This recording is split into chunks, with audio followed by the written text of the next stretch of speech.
di Pokarta.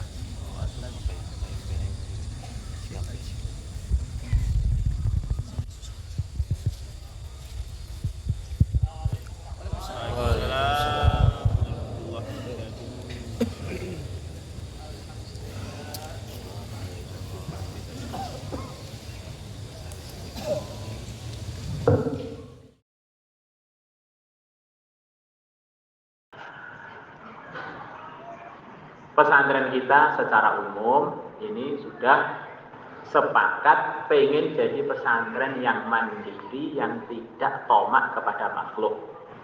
Pertama kali dimulai dengan nata hati, nata amal. Selepas itu harus ada penataan manajemen keuangan pesantren. Coba antum pikirkan, ini antum pikirkan di Al-Fatah. Di Al-Fatah santri yang mukim anggap saja 18.000. Ya, itu ya. Yang mungkin 18.000. Mana yang dari desa banyak, apalagi wayahnya pada hijrah begitu banyak yang tidak. Itu yang tidak bayar 3.000. Berarti tinggal berapa? 15.000. 15.000 yang minta keringanan dari 650 bayarnya di bawah 400-an mungkin 1.500. Yang dari daerah-daerah. Jadi mungkin utuhnya yang bayar full itu anggap saja 13.000. Sekarang kamu hitung 650 kali 13.000 bawahnya berapa?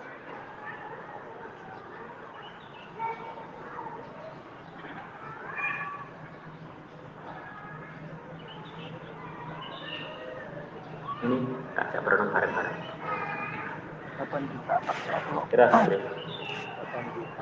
juta 450. 8 miliar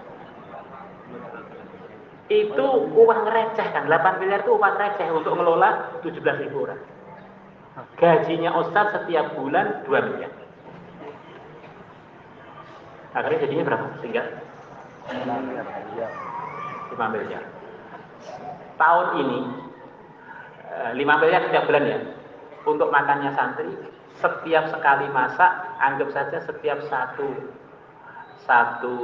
kilo untuk 10 orang. Berarti berapa? Berapa ton? Minimal 1 ton 7 kintal. Begitu ya kurang lebih ya? 1 ton 7 kintal. 1 ton 7 kintal kali 2. Berarti berapa ya? 2 ton. 3 ton berapa? 2 ton 12 kintal. Hah? 3,4 ton setiap hari belum dengan lauknya. Anggap saja setiap kilo apa itu 10.000. 10.000 kali 37 berapa? 37 juta. 310. Enggak, 37. Kan 3 ton 7 kan? 3 juta 700. Ya kan? 10.000 kali 3 ton. 1 ton temannya berapa? 1 ton kan 10 juta. Kan 3 ton, 37 juta. Nah, ya 37 kamu kalikan 1 bulan. Wes kesimpulannya kalau pakai uang itu tidak akan bisa bangun mepet-pet. Tahun ini kita bangun kurang lebih, belum lagi kalau santri kurus dihitung, kalau santri kurus setengah tahun berkurang karena kuotanya bayar separuh, belum lagi dengan perpulangan berkurang kurang lebih dengan perpulangan yang hanya separuh 2 miliar.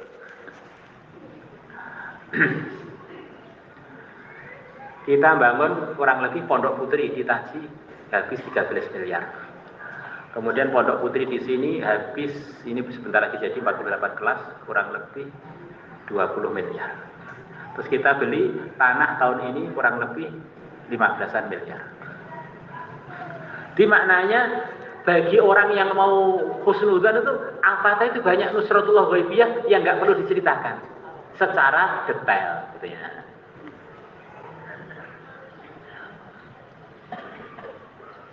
Nah itu diantara triknya secara pengaturan dohir harus ada penyatuan pendapatan. Jadi kalau dari pembayaran 650 benar-benar bisa bangun 10 kamar aja sudah bagus. Maka semua hasil koperasi itu dikumpulkan dari satu untuk menumpang itu. Di samping Rusakul Ghaibiyah. Akhirnya bisa jadi mungkin 40 kamar mungkin bisa. Terus belum lagi dari hasil-hasil istighosah. Nah, itu seperti itu yang paling banyak. Bagi orang pengelola manajemen pesantren kok melihat Al-Fatah antara pemasangan bangunan kok masih suudon, itu benar-benar sepertinya perlu disekolahkan di rumah sakit Jiwa Solo.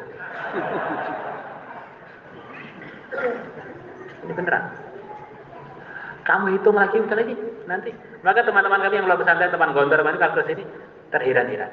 Kok iso bangunnya sempat itu pengeluarannya gitu? Lah banyak sawah gratis ya. Tahun ini ada orang berikan sawah orang Temboro kepada kami 2 hektar lebih. Kemudian kita bangun di Tasik, yang bangun tuh ini ada cerita. Ada orang dari luar negeri diperintah gurunya untuk mondok di Al-Fatah. Kemudian mondok di Al-Fatah diperintah lagi untuk khidmat di kandang kuda. Kemudian bagian nimpal, dan saya nggak tahu orang itu orang apa juga nggak tahu. Jadi saya nggak ngurus. Suruh ngaji juga sulit dan sebagainya. Saya ini oleh guru saya suruh begini.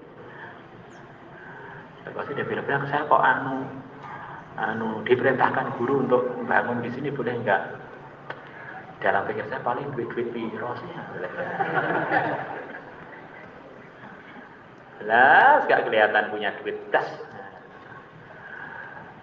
Ternyata tiba-tiba ayahnya datang. Ternyata ayahnya itu tokoh habib di negerinya, di negeri Arab sana. Ternyata dia punya perusahaan terbesar di negeri Israel. Perusahaan plastik kan plastik. Plastik terbesar bukan perusahaan terbesar yang lain, perusahaan plastik tas kresek macam gitu. Tapi kalau di sana besar kan ya lumayan. Tiba-tiba bangun sudah mungkin memberi uang saya sampai sekarang itu sudah lebih 5 miliar. Gak ngira seorangnya. Jadi dikirim Gusti Allah, ada wali negeri Arab nyembuk, suruh ke sini, suruh nimpal kuda. Di cerita-cerita yang dalam kitab tuh masih ada juga kadang-kadang. Ya termasuk cerita-cerita di Al-Fatah mulai zaman Mbah Siddiq, zaman Ayah, zaman Kiai Zeron. Saya kira itu sudah berputus. Nabi Khidir sering mampir, ini ngomong dewe ya, Nabi Khidir sering mampir, sering itu. Saya pikir ini Nabi Khidir masih mau mampir, gak Temboro gelut aja ini. Akhirnya ada orang Habib juga dari Jakarta datang. Saya mimpi aneh Pak. Mimpi apa? Saya ini mimpi ketemu Nabi Khidir, salam pada antum, bilang saya masih di Temboro sekarang ngaji bareng anak-anak khidmat. Lumayan. Nah, ternyata ya masih lumayan. Baru sebelum ya 3-4 bulan yang lalu. Ini satu gambaran bahwa kalau ditata dengan baik, harapannya pondok itu enggak perlu tomak kepada siapa. Setiap ada bantuan dari luar pondok, tim itu tanya pada pusat. Ini kira-kira berkah enggak untuk pondok? Penting. Jangan terus pikirannya, nanti kalau ditanyakan, enggak boleh nanti. Takdir itu kalau kita ini punya mau dapat duit, tetap saya dapat kalau. Kita sendiri kadang-kadang menerima juga duit dari beberapa lembaga, bahkan dari pemerintah dengan niat untuk mengurangi hisapnya pemerintah. Untuk bantu jalan, biar gak kepleset-pleset orang, silakan aja. Kemudian kadang-kadang biaya operasional madrasah bos itu juga. Dari bos itu setiap tahun kita terima mungkin mendekati 10 miliar. Banyak kan? Banyak. Sanawiyah sak Jawa Timur paling banyak itu di Temboro.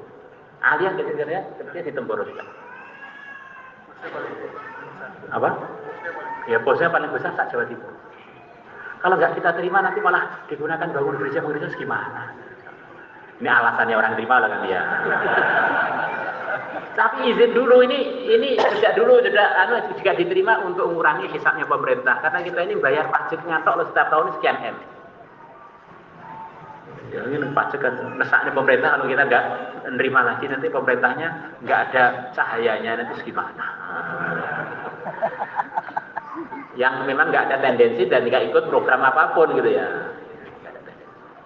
Setiap tahun itu kan juara pertama. Dan saya dapat sertifikat sampai satu tumpuk bayar pajak paling aktif saat macetan namanya Ubaidillah nama saya. Blok Kalpatah. Dapat hadiah kulkas sampai saya ini bingung mau tak apakan tak dibuang juga gimana melantarkan harta tak berikan orang miskin nanti jangan-jangan jadi nakal. Akhirnya tumpuk aja sudah nggak berani ngambil saya. Ya ditumpuk di kemarin di dapur situ sekarang nggak tahu saya nggak terus. Ada yang mau apa itu buat untuk keperluan makan jangan. Karbon tuh nggak usah digitukan aja masih banyak yang beli kok. Nanti apa itu diberi kulkas dari hasil pajak la ilaha illallah. Nanti asalnya bikin la ilaha illallah akhirnya sarungnya yang goyang. Lalu diberikannya ada ustad itu lo nggak usah diberi itu lo banyak yang bolos. Diberi hasil pajak, hadiah pajak. Kan murni bang hadiah aja ya. Ada kulkas, kompor, terus apa lagi. Ya ini maksudnya satu gambaran. Dikelola yang baik, akhirnya nanti insya Allah akan ada kelebihan dengan amanah. Kelebihan itu insya Allah barokah. Terus andaikan ada uang datang dan itu halal kita terima. Ada sebagian cabang sembunyi-sembunyi terima uang-uang itu dari petugas-petugas bank. Sekarang cabangnya ditutup oleh Gusti Allah. Bukan itu bukan kita, tuangkan sendiri harus gak karuan sampai mau kita buka selalu nggak jadi. Kita sudah sepakat mau sini Pak, nggak jadi lagi terus. Jadi seperti pulungnya kalau orang Jawa, pulung kalau itu ya mungkin nur pilihannya dari Allah itu terangkat kan. Padahal itu cabang yang tertua kedua. Ya, kedua ya. Wilayahnya tertua kedua di cabang Al-Fatah. Maka ini minta kesepakatan semuanya untuk menerima dana selain yang kita kelola itu hati-hati. Kita ini pengen cabang itu kan cabang tidak kita minta setoran ke pusat kan ya. Nah, itu sudah harusnya bersyukur. Nanti kalau kita pajaki repot. Jadi bagaimana cabang itu bisa berkembang dengan baik bareng-bareng. Kalau waktunya mujahadah bareng, waktunya sudah longgar bareng. Jangan dipaksakan, belum waktunya longgar sebagian cabang mengeluarkan yang di luar kemampuannya, akhirnya punya utang. Selepas punya utang nggak bisa bayar, akhirnya santrinya keganggu makannya, keganggu fasilitasnya, masya Allah. Dan jangan dapat juga satu sebagian ada bisnis apa di dalam tanpa istimanya, akhirnya jadi lebih melejit, lebih lainnya, itu menyebabkan menjadi kelemahan satu hati di dalam. Misalkan ini semuanya sebagai wakil-wakil dari pusat, semuanya dilaporkan, nanti pusat yang seperti kita di sini kan ada belanja, ada itu, ada tim-tim. Setiap mereka dapat hadiah, dilaporkan, dicatat, dilaporkan. Kemarin dari tim belanja dilaporkan hadiah selama 1 tahun, sarung jumlahnya hampir 200, baju kaosnya berapa, uangnya sekian ratus juta.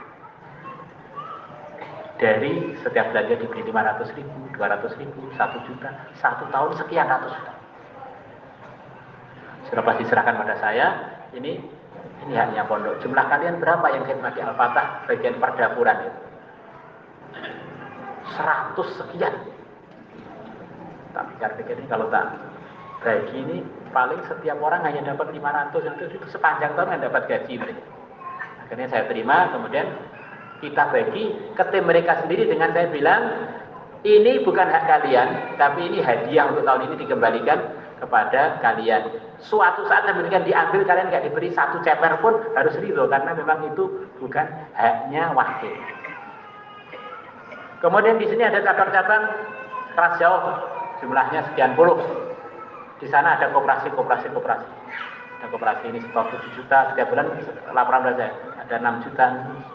Sampai sekarang sudah sekian tahun ini kalau laporan tak lihat. Kemudian ini untuk sementara dibagi untuk semua ustadz yang ada di sana supaya lebih semangat. Tetapi umpama nanti tak ambil semuanya, itu hak kami, bukan. Jadi kita siapkan dulu. Paham ya? Itu dari 10-an, ya mungkin setiap bulan ada 50-70 biasanya. Sampai sekian tahun ini saya kembalikan lagi kepada yang setor. Dengan ini Ustadz ini yang senior diberi sekian. Akhirnya alhamdulillah sampai sekarang bisa jalan. Insya Allah. Ya, kurang lebihnya begitu itu. Dan jangan lupa selalu mendoakan pusat biar selalu dijaga oleh Allah. Urusan ikut pergerakan itu setiap madrasah cabang bisa posisinya beda-beda. Maka asas pertama, jangan sampai madrasahnya terganggu program Ahlus Sunnah wal Jamaahnya.